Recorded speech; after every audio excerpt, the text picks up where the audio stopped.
Eastern bank সহ total 46 জনের বিরুদ্ধে আমরা মামলা করি। এখানে মামলার ব্যাংকের এমডি চেয়ারম্যান থেকে শুরু করে যারা ডাইরেক্টর বোর্ডে যারা আছে যারা, কারণ ওরাও লাইবেল।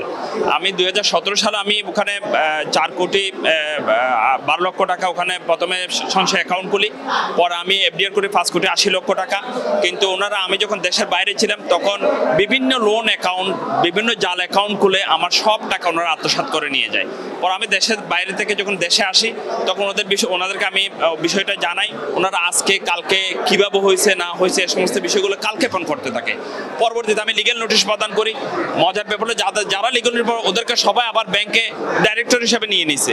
আমার এই এফডিআর এর টাকাগুলোর জন্য আমি এখন লোন দেওয়া, আমার অ্যাকাউন্টে টাকা নাই।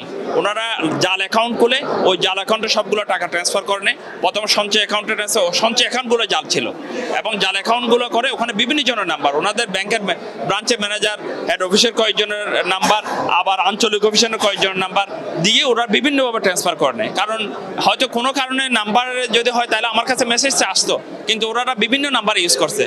আইডিটা কিন্তু আমার ইউজ করছে, আমার এনআইডিটি, যেহেতু ওখানে এনআইডিটা আমার প্রথমে অ্যাকাউন্ট খোলার সময় এবং সঞ্চয় অ্যাকাউন্ট খোলার সময় দেওয়া ছিল, এফডিআর এর সময় দেওয়া ছিল, ওইটা ইউজ করছে। কিন্তু বিভিন্ন নাম্বার বিভিন্নভাবে ওখানে যোগ করা যায়, এভাবে করে ওরা আত্মসাৎ করে ফেলছে।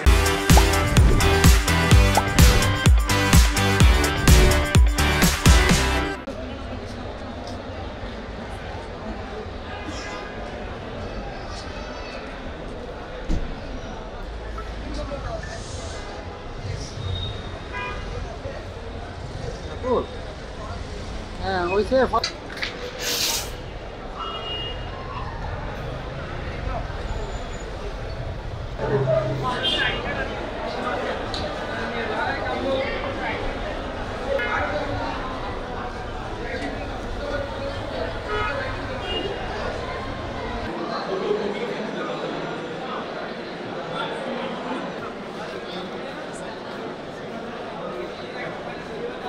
ওকে।